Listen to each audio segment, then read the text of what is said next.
Let's get started with the show and tell. Dave, why don't you start with your machine? Or do you want to start with Jay, and then Jay can decide whether he wants to stay? You want to stay?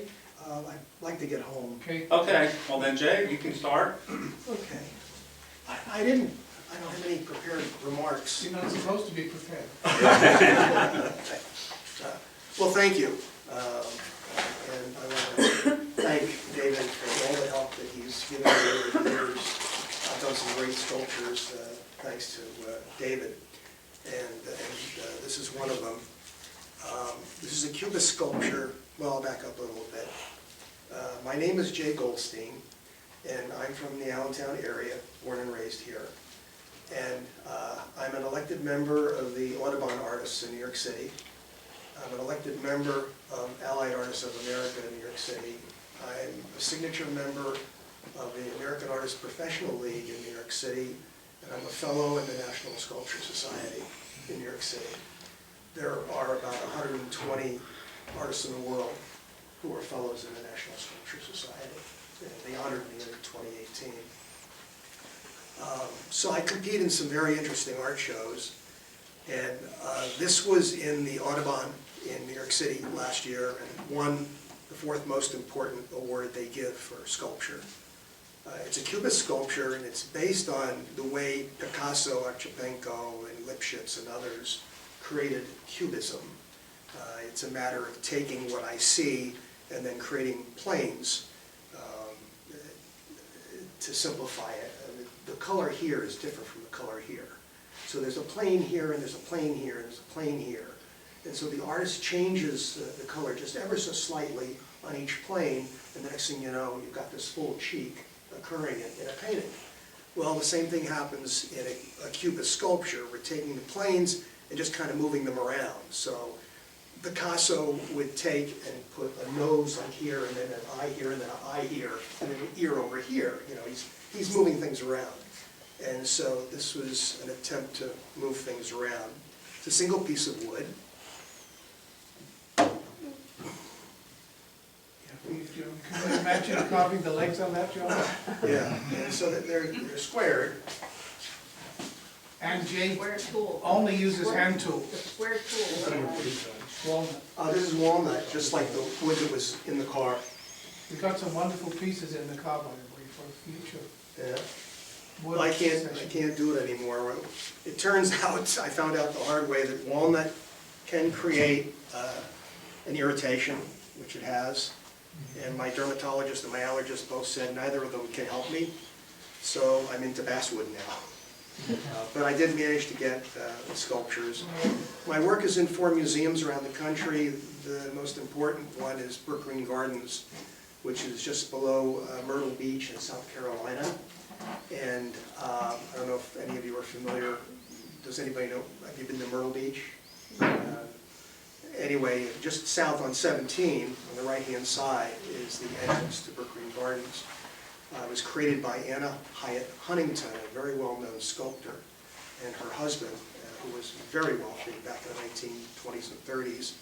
They bought everything down there on both sides of Route 17. The left side is now National and State Park, and the right side is Brook Green Gardens, about 8,000 acres.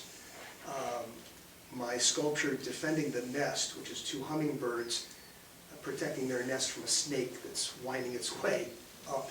It was the trunk of a pear tree, and so they have that on display in the Bleifeld Gallery. So this is the kind of work that I do. I have a YouTube presentation that I did for Salisbury University.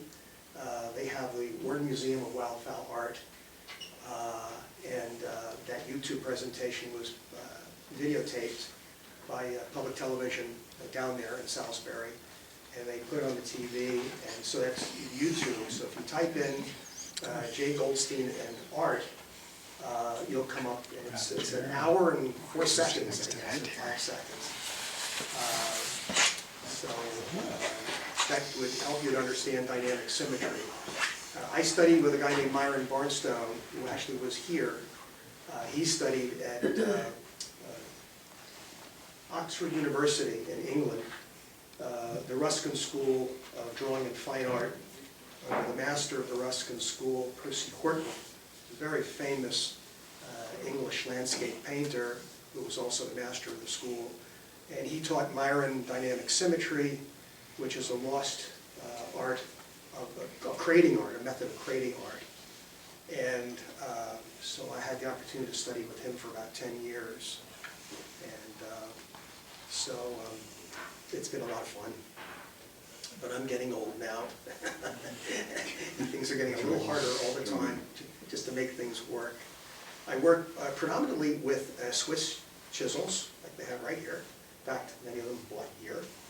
And I have, that I bought over the internet years and years ago. But I do have sets of knives that Cheston Knott's made. He worked for Rockwell International. He was in metallurgy. And he did these wonderful knives. The steel is extremely brittle. And so once you put an edge on it, it holds that edge. If you keep buffing it on leather, I've got all kinds of leather straps. So that's basically what I work. I did have, when I had my other house and I had a studio, and I had the shed in the back, and I could work outside in my own backyard, which I don't have a backyard anymore. We live in an old folks community over on the other side of the mountain. And but I had grinders that I bought at Harbor Freight, and I got those blades, those chainsaw blades, the round 4-inch blades.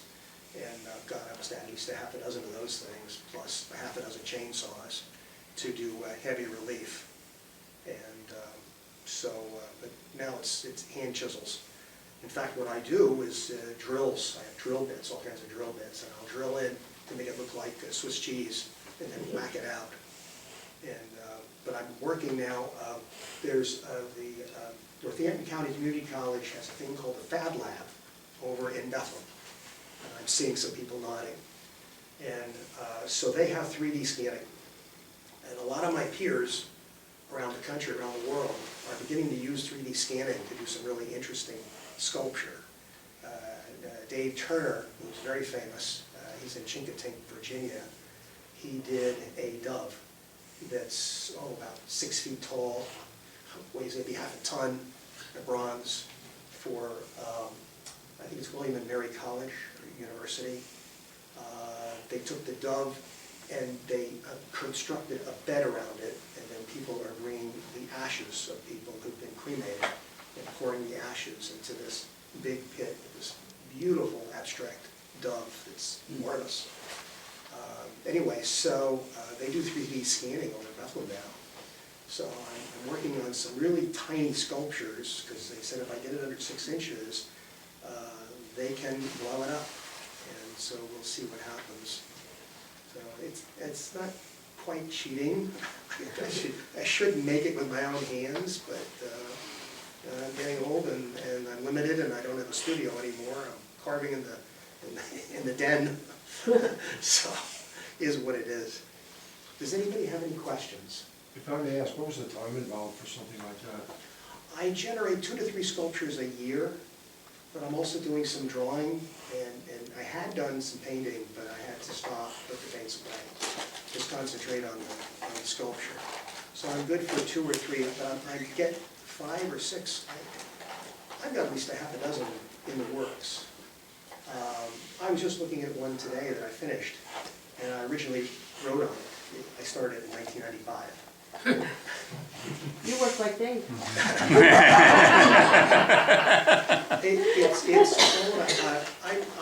I don't sell my work.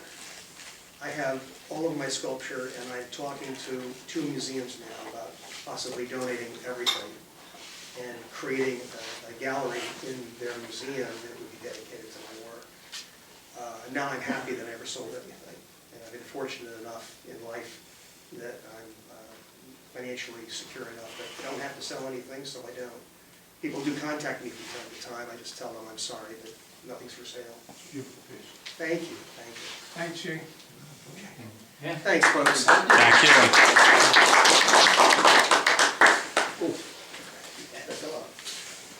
Jay, are you interested in anything other than basswood at this point? Well, I have worked in willow before, and I'm looking for willow wood.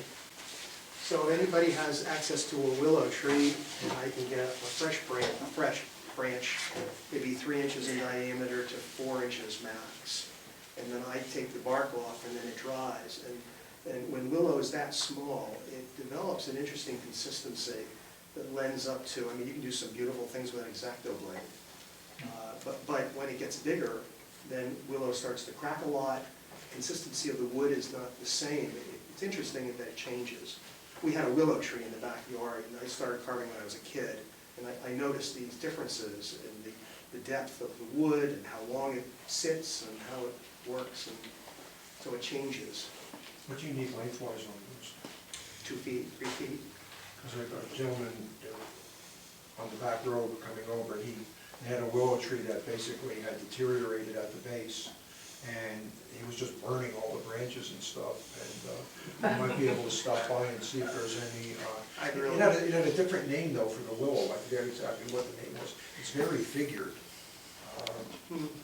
It just wasn't a weeping willow, it was some, he gave me the name of it, but I forget what the name was for the willow. I don't know all the species, the subspecies of willow. I'll see if I can, I But, can stop yeah, by. I'm looking for pieces that are about 3 inches in diameter. Okay. And then I can scrape the bark off, let them dry a year, and then give it a shot. Yeah, I looked at the base, I was looking for something because it's all burls at the base, but it's so punky, it's ridiculous. Yeah. And I'm assuming the branches are. Willow gets like that. Yeah. Willow gets pretty ugly. Yeah. It really does. Okay. Thank you. Okay, thanks, Jay.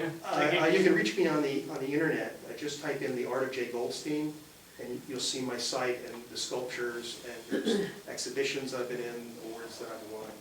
This thing last year, was at the Audubon, New York City, digital. Everybody's going digital now because of the pandemic. And this won the Roller Award. They had the gold medal, silver medal, bronze medal, and then the Roller Award. So I'm very proud of this. This did real well. We put up 2 shows in New York City this year. Awesome. Thank you. Very good, thank you.